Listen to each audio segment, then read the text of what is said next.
नमस्कार दोस्तों। तो आज से हम शुरू करेंगे आपकी जो बाल विकास एवं शिक्षण शास्त्र पेपर 2 की 30 मोस्ट एमसीक्यू की आपकी सीरीज़ होगी। ये आपके जितने भी होंगे ये आपके प्रीवियस ईयर क्वेश्चंस पे बेस्ड आपकी ये सीरीज़ चलेगी। तो अगर आपको ये सीरीज़ पसंद आई तो आपसे रिक्वेस्ट है कि चैनल को सब्सक्राइब ज़रूर करें और ऐसा ही सपोर्ट बनाए रखें। तो सबसे पहला प्रश्न आपका, कक्षा में अर्थपूर्ण अधिगम को प्रोत्साहित करने के लिए एक अध्यापिका को क्या करना चाहिए? यानी उससे क्या है, कक्षा में अर्थपूर्ण अधिगम को आपको बनाए रखना है आपको, तो उससे क्या करना चाहिए? आपके पास 4 ऑप्शन दिए गए हैं, तो हम एक-एक करके ऑप्शन को देखेंगे। विद्यार्थियों की सहायता करनी चाहिए कि वे अपने मनोभावों को, अभिप्रेरणाओं को सुव्यवस्थित कर पाएँ। बिल्कुल सही। एक जो है विद्यार्थियों की उस शिक्षिका को क्या है, सहायता करनी चाहिए, ये आपका सही है।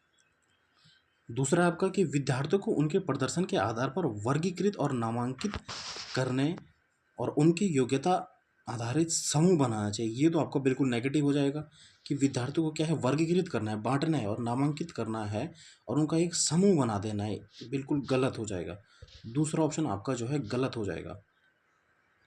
अगला है कि विद्यार्थियों में संवाद और परिचर्चा को प्रोत्साहित करना चाहिए, जिससे वे बहुपरिक परिप्रेक्ष्य करने में सक्षम हो, सशक्त हो। ये भी आपका सही है।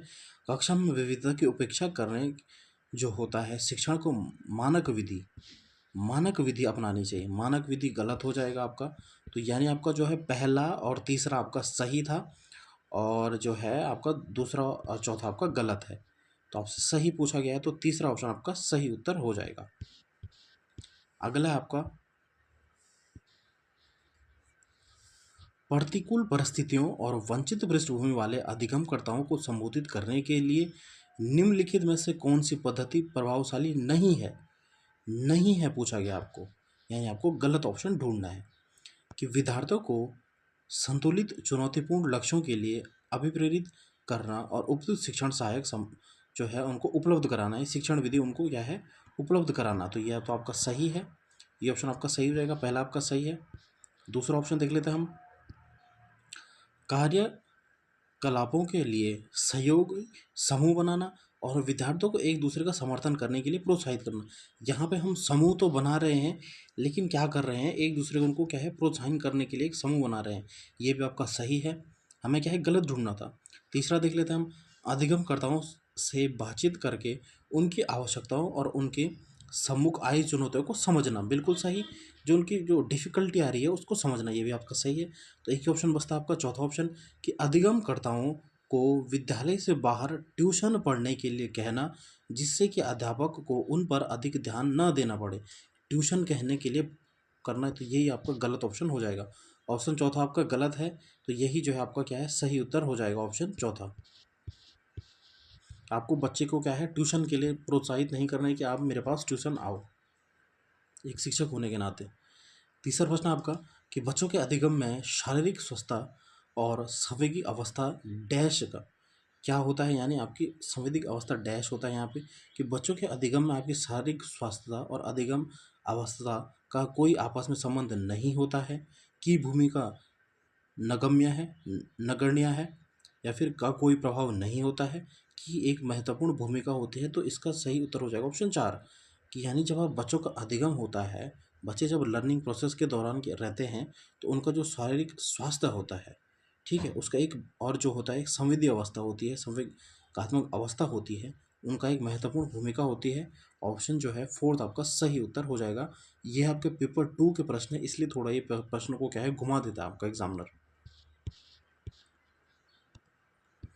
अगला प्रश्न आपका, कि कक्षा में प्रभावशाली अधिगम के लिए डैश वातावरण की रचना करनी चाहिए बजाय डैश वातावरण के, यानी किस वातावरण की जो है आपको रचना करनी चाहिए एक प्रभावशाली कक्षा में, जो कि भयावह नहीं, प्रतिस्पर्धा नहीं, जो है आपका सहयोगी, बिल्कुल सही, और प्रतिस्पर्धा नहीं। तो एक ही ऑप्शन बस आपका फर्स्ट ही देख लेंगे आप, कि कक्षा में आपके प्रभावशाली अधिगम के लिए आपको भयपूर्ण नहीं हो जाएगा, प्रतिस्पर्धा नहीं हो जाएगा, प्रतिस्पर्धा नहीं हो जाएगा। तो एक ऑप्शन बचता आपका कि सहयोगी और ठीक है रचना करनी चाहिए, बजाय कि आप प्रतिस्पर्धा की रचना करो। तो ऑप्शन थर्ड आपका सही उत्तर हो जाएगा। आपको ऑप्शन काटना आना चाहिए। निम्नलिखित में से कौन सा उदाहरण विद्यार्थियों को अधिगम के लिए अभिप्रेरित करने के लिए प्रभावशाली पद्धति है, ठीक है। कि वे कार्य देना चाहिए जो कि बहुत सरल हो, प्रतियोगिताओं के लिए बहुत से अवसर उत्पन्न कराना चाहिए, या फिर पहाड़ उपलब्ध कराना, विशेषकर जब विद्यार्थी कोई नया कौशल सीख रहे हों, और या फिर सीखने से ज़्यादा कार्यपूर्ण पर बल देना चाहिए। तो इसका सही उत्तर हो जाएगा, यहाँ पे पूछा है कि विद्यार्थियों को अधिगम के लिए अभिप्रेरित करने के लिए तो पहाड़ यानी एक टेम्परेरी हेल्प। पहाड़ किसे बोलते हैं हम, ये आपके लेव वाइगोस्की की थ्योरी में आपने पढ़ा होगा।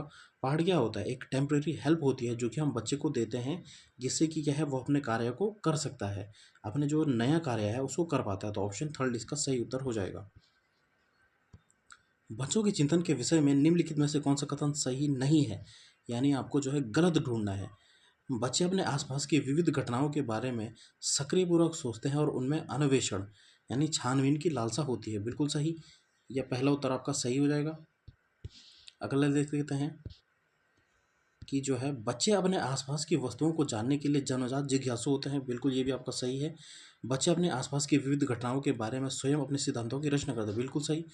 बच्चे प्रतियों को स्वयं नहीं सोच सकते हैं और अध्यापक की मूल भूमिका उन्हें जानकारी उपलब्ध कराना है, कि बच्चे जो है खुद नहीं सोच सकते हैं। तो ये आपका क्या है, नेगेटिव हो गया कि बच्चे क्या है खुद नहीं सोच सकते हैं।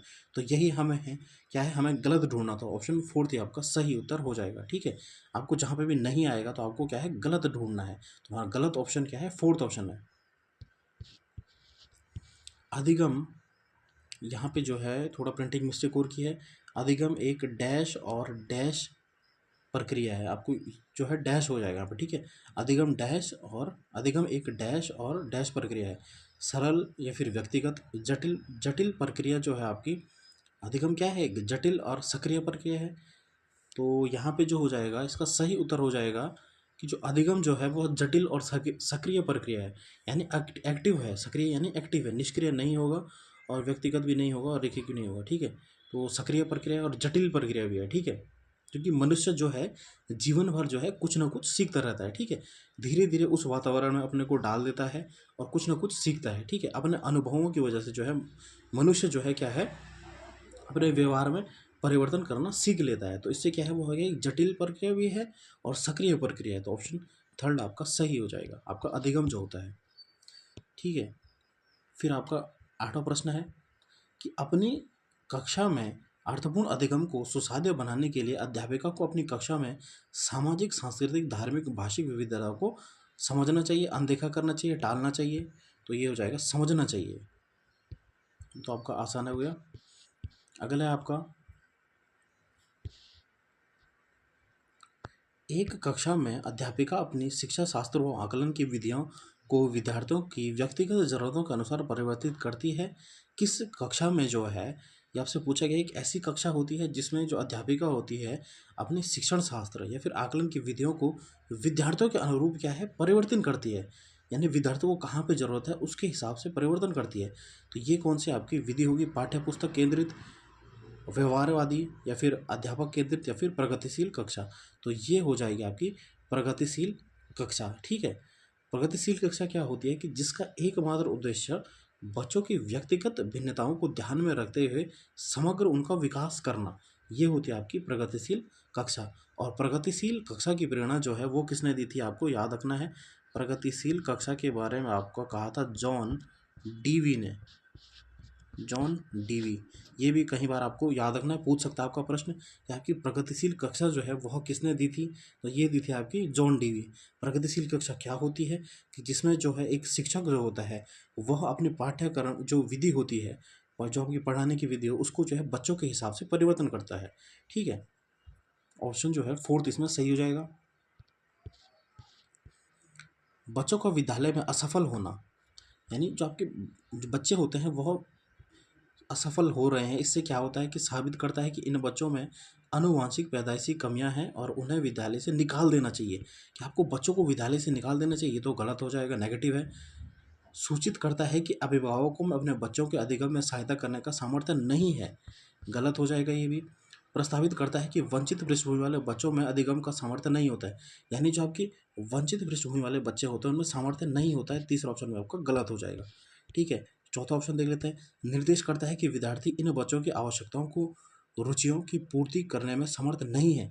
बिल्कुल, ये ऑप्शन आपका सही हो जाएगा कि बच्चा जहाँ पे भी फेल हो जाता है, आपकी जो है किसकी ज़िम्मेदारी होती है? आपके विद्यालय की ज़िम्मेदारी होती है, आपके शिक्षक की ज़िम्मेदारी होती है। इसमें अभिभावक का कोई रोल नहीं होता है या फिर आनुवंशिकता का कोई रोल नहीं होता है। इसमें केवल और केवल विद्यालय ही ज़िम्मेदार होता है अगर बच्चा फेल हो जाए। तो ऑप्शन 4 आपका इसमें सही उत्तर हो जाएगा। आपको ध्यान में रखना है कि कहीं भी आ जाएगा कि बच्चा फेल हो गया या फिर बच्चा क्या है, अच्छे अंक प्राप्त नहीं किए, तो किसकी गलती हो जाएगी? ये हो जाएगी केवल और केवल शिक्षक और विद्यालय की गलती हो जाएगी। समूह में एक दूसरे को पढ़ाने की सहायता करने से क्या हो जाता है कि समूह में यानी ग्रुप डिस्कशन कर रहे हो आप, समूह में पढ़ रहे हो, बच्चों का ध्यान भंग हो जाता है। भंग हो जाता है गलत हो जाएगा जब आप कि बच्चों में प्रतिस्पर्धा प्रवृत्ति उत्पन्न होती है कि कंपटीशन होता है ग्रुप से पढ़ने से, बिल्कुल गलत। बच्चे स्वयं की चिंतन प्रक्रिया का आक्षेप कर सकते हैं और संज्ञानात्मक क्रियाकलाप में उचित स्तर पर पहुंच सकते हैं, बिल्कुल सही। जो आपका ग्रुप डिस्कशन होता है उससे क्या है, बच्चों में क्या है, उनके संज्ञानात्मक विकास का जो होता है बढ़ोतरी होती है। तो तीसरा ऑप्शन तो आपका सही है। चौथा भी देख लेते हैं हम। बच्चों में भांति उत्पन्न हो सकती है जो उनके अधिगम में हस्तक्षेप करती है, ये भी आपका गलत ऑप्शन है। तो एक ही ऑप्शन बचता है, ऑप्शन थर्ड। यानी जो है जब बच्चे जो हैं एक दूसरे से जो है समूह में क्या है पढ़ते हैं, ग्रुप डिस्कशन करते हैं, तो उनका जो है संज्ञानात्मक स्तर जो है एक बढ़ोतरी हो जाती है, उनके संज्ञानात्मक विकास में बढ़ोतरी हो जाती है। तो ऑप्शन जो है इसका थर्ड उत्तर आपका सही हो जाएगा। अगला है कि बच्चों के समाजीकरण में विद्यालय क्या क्या प्राथमिक कारक है, द्वितीय कारक है, कि भूमिका नहीं है, कि बहुत कम भूमिका है। तो आपने जो है जो है आपकी वाइगॉस्की की जो थ्योरी होती है, सामाजिक सिद्धांत की थ्योरी होती है, उसमें जो उन्होंने बताया है कि परिवार जो होता है वो तो प्राथमिक कारक होता है, लेकिन परिवार के अलावा जो उसके जो विद्यार्थी होते हैं, जो उसका विद्यालय होता है, वो क्या होता है, द्वितीय कारक होता है, आपको याद रखना है। और प्राथमिक कारक होता है उसका परिवार, ठीक है। सामाजिकरण में प्राथमिक कारक होता है परिवार, और जो होता है विद्यालय जो होता है द्वितीय कारक होता है, विद्यालय उसका द्वितीय कारक होता है। अगला है आपका, निम्नलिखित में से किस मनोवैज्ञानिक ने प्रस्तावित किया है कि बच्चों का चिंतन गुणात्मक रूप से वयस्कों की अपेक्षा अलग होता है। यानी बच्चे जब चिंतन करते हैं वह बड़ों से क्या है, गुण में अलग होता है उनका चिंतन, ठीक है। Howard Gardner, Lawrence Kohlberg, Jean पियाजे या फिर लेव वाइगॉस्की, कई बार ये प्रश्न आपका रिपीट हो गया है कि जो है कि बच्चों की जो चिंतन क्षमता होती है वह वयस्कों से अलग होती है, ठीक है। किस में? गुण में अलग होती है, मात्रा में सेम रहती है, मात्रात्मक रूप से बराबर रहती है, लेकिन गुण में अलग रहती है। तो ये कहा था आपके जीन पियाजे ने। मोस्ट इंपॉर्टेंट प्रश्न है, आपको जो है मोस्ट इंपॉर्टेंट प्रश्न है आपका, आपको याद रखना है। अगला आपका 14 प्रश्न आपका, कि विकास के विषय में निम्नलिखित में से कौन सा कथन सही है। विकास के विषय में देख लेते हैं हम। विकास पे आपके कई बार आपके प्रश्न पूछ जाते हैं कि विकास सुरुचिपूर्ण सुव्यवस्थित समूह की अवस्थाओं में पूर्व निश्चित आनुवंशिक घटकों के आधार जो है कारण होता है, कि पूर्व निश्चित आनुवंशिक घटकों के कारण होता है। तो ये तो आपको गलत है। जो है इसमें बोला गया है कि विकास जो है पहले से ही डिसाइड होता है, ये गलत है। जो विकास जो है एक सरल और एक दिशा नहीं है, बहुआयामी है, ये भी गलत हो जाएगा। बच्चों के विकास में बहुत सी सांस्कृतिक विविधता होती है, बिल्कुल सांस्कृतिक जो है डिफरेंस होता है बच्चों को, उसमें ये सही है। कि फिर है, संसार में सभी बच्चों का विकास एक ही क्रम में होता है, गलत हो जाएगा। कि सब बच्चों का जो विकास होता है एक ही क्रम में होता है, नहीं। ऑप्शन थर्ड आपका सही हो जाएगा कि बच्चों के विकास में बहुत सी सांस्कृतिक विविधताएं होती हैं, विविधता होती है ठीक है। अगला प्रश्न आपका, निम्नलिखित में से मध्य बाल्यावस्था की अवधि का मुख्य प्रमाण चिन्ह कौन सा है। ठीक है, अब देखते हैं हम। ये आपको मध्य बाल्यावस्था पूछा गया है।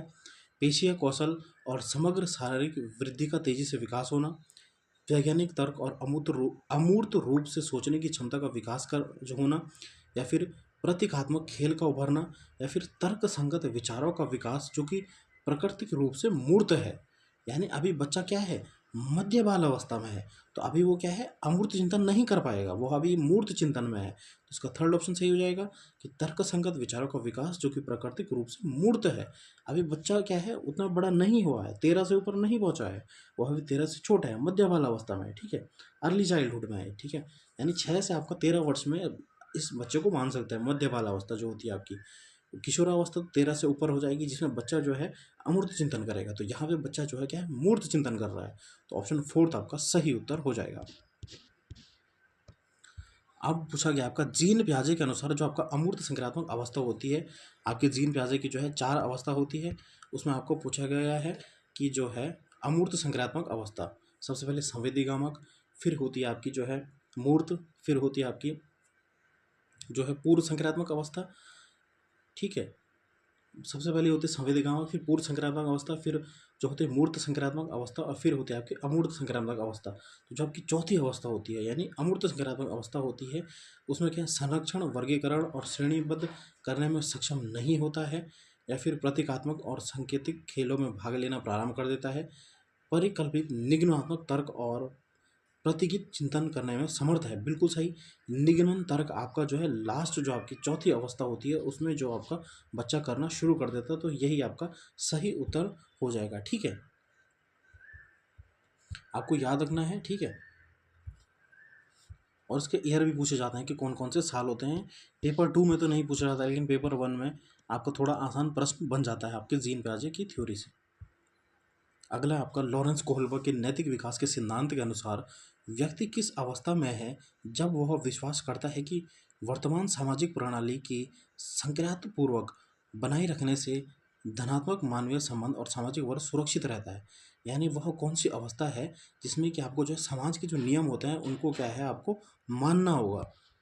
तो ये होगा यांत्रिक उद्देश्य अभिविन्यास, सार्वभौमिक नैतिक सिद्धांत अभिविन्यास, दंड एवं आज्ञा पालन, या फिर सामाजिक क्रम व्यवस्था अन्य अभिविन्यास। तो ये हो जाएगा आपके सामाजिक क्रम व्यवस्था अभिविन्यास। ठीक है, आपको लॉरेंस कोहलबर्ग ने जो है 6 चरण बताए थे आपके। अगला आपका बाल्य अवस्था की अवधि में विकास जो होता है में केवल परिणात्मक परिवर्तन होते हैं, अनियमित और असंबद्ध होता है, धीमी गति से होता है एवं उसे मापा नहीं जा सकता है, या फिर बहुस्तरीय और मिश्रित होता है। इसका सही उत्तर हो जाएगा ऑप्शन 4 जो है बहुस्तरीय और मिश्रित होता है। और ये अवस्था कौन सी होती है आपकी 3 से 12 वर्ष की अवस्था होती है, आपकी बाल्य अवस्था आपकी 3 से 12 अवस्था जो होती है मानी जाती है आपकी। ठीक है, अगला प्रश्न आपका निकटस्थ विकास का क्षेत्र, ये आपका जो है वाइगॉस्की से आपकी थ्योरी जो वाइगॉस्की होती है उसमें आपका निकटस्थ विकास का क्षेत्र क्या होता है। वह प्रक्रिया जिसमें शुरू से विभिन्न समझ वाले दो व्यक्ति समान समझ तक पहुंच जाते हैं। पहला तो आपका गलत है। दूसरा कि वह प्रक्रिया जिसमें बच्चे समाज के वयस्क सदस्यों द्वारा निर्धारित विधि से कार्य करते हैं, ये भी आपका गलत है। तीसरा ऑप्शन देख लेते हैं हम कि बच्चों के वर्तमान स्तर पर स्वतंत्र प्रदर्शन, बिल्कुल सही। और वयस्कों व अधिक कौशल वाले समकक्षों की सहायता से बच्चे द्वारा उपार्जित किए जाने वाला प्रदर्शन के मध्य का क्षेत्र, बिल्कुल सही। ये कहा गया है यहाँ पे कि बच्चा जो है सपोज यहाँ पे है, ये उसका क्षेत्र है जहाँ पे कि क्या है वो स्वतंत्र प्रदर्शन कर रहा है, और एक ऐसा लेवल हो गया है जहाँ पे क्या है वो हेल्प के द्वारा पहुँचा, यानी मदद के द्वारा पहुँचा। तो इस जो क्षेत्र आता है इसे बोलते हैं हम समीपस्थ विकास का क्षेत्र या फिर निकटस्थ विकास का क्षेत्र। तो ऑप्शन जो है थर्ड ही आपका सही हो जाएगा। फिर आ गया आपका एक प्रगतिशील कक्षा में शिक्षण अधिगम के दौरान अधिगमकर्ताओं का मूल्यांकन जो होता है अभिभावकों की प्रतिपुष्टि देने के प्रयोजन के बेहद सफल या फिर कम सफल या फिर असफल विद्यार्थियों को पहचानने में सहायक होता है। यानी आप जो मूल्यांकन करते हो प्रगतिशील कक्षा में वो कि अभिभावकों को दिखाने के लिए कि ये बच्चा इतना सफल हो रखा है, ये बच्चा इतना सफल हो रहा है, तो ये तो आपका गलत हो जाएगा, यानी बच्चों को रैंकिंग कर रहे हो, गलत हो जाएगा। दूसरा ऑप्शन देख लेते हैं कि बेहद महत्वपूर्ण है क्योंकि यह बच्चों की समझ की जानकारी देता है और अध्यापिका को अपने शिक्षण शास्त्र को विचारने में सहायक होता है। यानी बिल्कुल सही है कि आप मूल्यांकन इसलिए करते हो, आप मूल्यांकन इसलिए करते हो ताकि बच्चों को क्या है, बच्चों के आप समझ पाएँ कि बच्चों को क्या ज़रूरत है। एक शिक्षक होने के नाते आप मूल्यांकन इसलिए करते हो, आप बच्चों को जो है रैंकिंग नहीं देते हो मूल्यांकन से, मूल्यांकन इसलिए करते हो ताकि जो है आप बच्चों को समझ पाएँ कि उन्हें कहाँ पे क्या ज़रूरत है। ठीक है, तो यही ऑप्शन आपका सही लग रहा है। बच्चों को अधिगम में सहायक नहीं है, बिल्कुल गलत। और बच्चों के अधिगम पर रुकावट, गलत हो जाएगा। ऑप्शन सेकंड आपका सही हो जाएगा कि बेहद महत्वपूर्ण होता है आपका मूल्यांकन।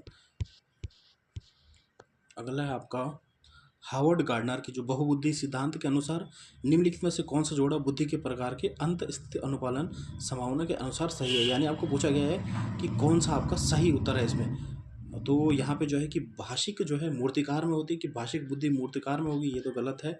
शारीरिक जो बुद्धि आपकी खिलाड़ी में होगी, बिल्कुल सही।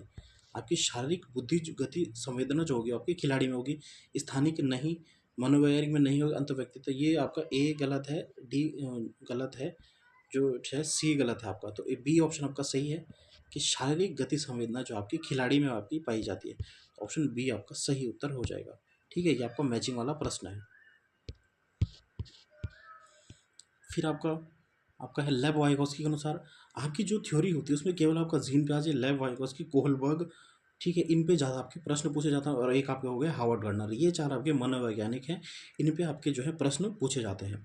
लेव वाइगोस्की के अनुसार बच्चों का संज्ञानात्मक विकास चरणों से होता है। ठीक है, स्कीमा में परिपक्वन से बच्चों में संज्ञानात्मक विकास अग्रसर होता है। बच्चों के संज्ञानात्मक विकास में भाषा की एक महत्वपूर्ण भूमिका होती है, या फिर बच्चे भाषा अधिग्रहण यंत्र द्वारा भाषा सीखते हैं। तो ये आपका बोला गया था, ये तो आपका नोम चॉम्स्की ने बोला था। ठीक है, कि बच्चे जो है अधिग्रहण यंत्र होता है बच्चों में जिससे वो भाषा सीखते हैं, ये तो आपका गलत हो जाएगा। संज्ञानात्मक विकास की बात जो है ये आपके प्याजे ने कही थी, ये भी नहीं है। और ये वाला भी नहीं है आपका, स्कीमा जो है ये भी आपके प्याजे की बात करते हैं। तो आपका जो है आपका वाइगोस्की जो होते हैं वो क्या होते हैं आपके समाज, सांस्कृतिक और भाषा पर ज़्यादा बल देते हैं। तो यहाँ पे आपका ऑप्शन थर्ड है कि बच्चों के संज्ञानात्मक विकास में भाषा की एक महत्वपूर्ण भूमिका होती है। बिल्कुल सही, ऑप्शन थर्ड आपका सही हो जाएगा आपका वाइगोस्की के अनुसार, आपको ध्यान में रखना है। बाल केंद्रित कक्षा वह है जिसमें बाल केंद्रित कक्षा कौन सी होती है कि बच्चों के व्यवहार को निर्देशित करने के लिए अध्यापक पुरस्कार और दंड का प्रयोग करता है। बिल्कुल गलत ऑप्शन हो जाएगा कि दंड और पुरस्कार का प्रयोग करना गलत हो जाएगा। अध्यापक अध्यापक लचीला है और प्रत्येक व्यक्ति की व्यक्तिगत आवश्यकताओं को पूरा करता है। कि अध्यापक जो है लचीला है, बिल्कुल कठोर नहीं है अध्यापक, ये आपका सही है। अध्यापक केवल केवल जहाँ पे गलत हो जाएगा, पाठ्य पुस्तक को ज्ञान के स्रोत के लिए उपयोग करता है। केवल आप जो है पाठ्य पुस्तक को ही ज्ञान का स्रोत मान रहे हो तो गलत हो जाएगा। अध्यापक बच्चों को उनकी क्षमताओं के आधार पर वर्गीकृत कर रहा है, कि अध्यापक क्या है वर्गीकृत कर रहा है, तो ये भी आपका गलत हो जाएगा। ठीक है, तो जिसमें आपका जो है पहला उत्तर आपका सही हो जाएगा कि एक बाल केंद्रित कक्षा वह होती है जिसमें जो है बच्चों के व्यवहार को निर्देशित करने के लिए अध्यापक, नहीं, पहला उत्तर आपका गलत है। दूसरा हो जाएगा आपका कि अध्यापक लचीला है और प्रत्येक बच्चे की व्यक्तिगत आवश्यकताओं को पूरा कर रहा है। बिल्कुल ऑप्शन जो है सेकंड आपका सही हो जाएगा एक बाल केंद्रित शिक्षा में। अगला आपका कि किस मनोवैज्ञानिक के अनुसार बच्चों के संज्ञानात्मक विकास में सांस्कृतिक उपकरण एक महत्वपूर्ण भूमिका निभाता है। तो जहाँ पे भी आपका संस्कृति आ जाएगा तो ये हो जाएगा आपका लेव वाइगोस्की। अगला है आपका कि कक्षा में सभी लिंगों में जेंडर रूढ़िवादिता कम करने और विकास के विस्तार की संभावनाओं को बढ़ाने के लिए प्रभावशाली पद्धति कौन सी होगी। ठीक है, आपको पूछा गया है, आपको जो है जेंडर रूढ़िवादिता को कम करना है। तो एक ही लिंग की योग्यता समूह बनाएंगे, आप ग्रुप बनाएंगे, गलत हो जाएगा कि मेल को एक साइड करेंगे फीमेल को एक साइड करेंगे, एक ही ग्रुप बनाएंगे, गलत हो जाएगा। क्रियाकलाप के लिए मिश्रित लिंग समूह बनाना और विचार विमर्श को प्रोत्साहित करना, बिल्कुल सही। आप क्या है मिक्स ग्रुप बनाओगे, फीमेल और मेल का मिक्स ग्रुप बनाओगे, ठीक है, इससे रूढ़िवादिता कम होगी, बिल्कुल सही। लिंगों के जैविक अंतरों की उपेक्षा करना और उन्हें अस्वीकार करना, ये भी गलत हो जाएगा। समाज में चिन्हित लिंग भूमिका को प्रबल करना, ये भी आपका गलत हो जाएगा। दूसरा ऑप्शन आपका सही हो जाएगा। अगला आपका अध्यापकों को कक्षा में बहुभाषिकता को यहाँ पे है समझना चाहिए, एक समस्या के रूप में, एक व्यवस्थागत मुद्दा के रूप में, या फिर एक गुण और साधन के रूप में, या फिर एक रुकावट के रूप में। आपको बहुभाषिकता जो होती है वह क्या होती है एक साधन के रूप में कार्य करती है, और एक गुण और साधन के रूप में एक जो है शिक्षक को देखना चाहिए। तो ऑप्शन जो है आपका थर्ड इसमें सही उत्तर हो जाएगा। प्रगतिशाली और सृजनात्मक बच्चों की आवश्यकताओं को किस प्रकार संबोधित किया जा सकता है, ये आपसे पूछा गया है। एक जो है प्रगतिशील बच्चे हैं और एक सृजनात्मक बच्चे हैं। प्रश्न हल करने के लिए विशिष्ट निर्देश उपलब्ध कराकर, रटने पर आधारित परीक्षा देकर, रटना जहाँ पे भी जाएगा गलत हो जाएगा, चुनौतीपूर्ण कार्य और निरस्ता दूर करने के लिए क्रियाकलाप देकर, या फिर वे प्रश्न देकर जिनमें अभिमुखी चिंतन की आवश्यकता है। तो इसका सही उत्तर हो जाएगा ऑप्शन जो है आपका एक चुनौतीपूर्ण जो है कार्य देना है उनको, ताकि वो जो आपके प्रगतिशील प्रतिभाशाली बच्चे हैं उनकी क्या है पहचान हो सके। ठीक है, क्योंकि वह क्या है इसे क्या है कार्य को अच्छे तरीके से कर पाएंगे, जो आपके चुनौतीपूर्ण और जो आपके निस्तर दूर करने वाले क्रियाकलाप देंगे उनको। इससे क्या हो जाएगा, एक प्रतिभाशाली बच्चे की पहचान हो जाएगी एक अध्यापक को। अगला प्रश्न आपका, पठन वैकल्य बच्चों की पहचान किस प्रकार की जाती है। पठन वैकल्य यानी आपका जो डिसलेक्सिया होता है, आपको याद रखना है डिसलेक्सिया को ही हम क्या है पठन वैकल्य बोलते हैं, पढ़ने से रिलेटेड। यहाँ से आप ऑप्शन देख लेंगे कि उनके पढ़ने और लिखने की कुशलता के विश्लेषण से, बिल्कुल सही। उन्हें क्या है पढ़ने और लिखने में दिक्कत होगी, इससे हम उनका क्या है पहचान कर सकेंगे, बिल्कुल सही। उनकी जटिल व उच्च स्तरीय समस्याओं को हल करने की क्षमता का आकलन नहीं, और उनके सामाजिक व सांस्कृतिक संदर्भ को जानकर नहीं, या फिर पूर्ण शारीरिक स्वस्थ नहीं, शारीरिक नहीं है। आप जो है डिसलेक्सिया जो पठन वैकल्य बच्चों की पहचान कैसे करोगे, उनके पढ़ने और लिखने की कुशलता के विश्लेषण से, ठीक है। यहाँ पे अब वो डायरेक्ट प्रश्न नहीं पूछ रहा है, वह प्रश्न को क्या है घुमा करके पूछ रहा है। ये आपके पेपर 2 के प्रश्न थोड़ा आपके घुमाए जाते हैं। आंशिक दृष्टि वाले विद्यार्थियों के लिए निम्नलिखित में से कौन से अधिगम सामग्री उपयुक्त नहीं है, यानी सही नहीं है। बोलती पुस्तकें, स्पष्टता सूचक सूचना पट, या फिर छोटी मुद्रा वाले कार्यशीट। यानी जो दृष्टिबाधित बच्चे होते हैं उन्हें आप क्या है छोटी मुद्रा वाली कार्यशीट दोगे, यानी जिनमें छोटे छोटे अक्षर लिखे होंगे, तो ये आपका जो है गलत ही हो जाएगा, और हमें क्या है नहीं है पूछेगा, तो ऑप्शन सेकंड आपका सही उत्तर हो जाएगा, ठीक है। अगर आप उनके छोटे छोटे जो है अक्षर वाली किताबें दोगे तो पढ़ नहीं पाएंगे, वैसे भी आपके आंशिक दृष्टिबाधित वाले बच्चे होते हैं। लास्ट जो आपका प्रश्न है कि समावेशी शिक्षा के पीछे अंतर्निहित विचार किसका है। जो आपकी समावेशी शिक्षा होती है उसमें क्या होता है कि अलग अलग अक्षमता वाले बच्चों के लिए विशिष्ट शैक्षणिक संस्थान का प्रभाव होता है, ये आपका गलत होता है। आपकी समावेशी शिक्षा क्या होती है, जिसमें आपके सभी बच्चे, चाहे वो विशेष बच्चा हो या फिर उसे ज़रूरत हो या फिर ना हो, या फिर एवरेज बच्चा हो, डल बच्चा हो, सभी बच्चे क्या हो एक साथ पढ़ते हैं उस कक्षा में। दार्शनिकता कि सभी बच्चों की नियमित विद्यालय में समान शिक्षा पाने का अधिकार हो, बिल्कुल सही। कि सभी बच्चे क्या है नियमित विद्यालय में समान शिक्षा पाकर, बिल्कुल सही। ये ऑप्शन आपका सही है, दूसरा आपका सही है। बच्चों को उनकी योग्यता के आधार पर पृथक करना, पृथक मतलब बांटना, उनको अलग करना, बिल्कुल गलत हो जाएगा।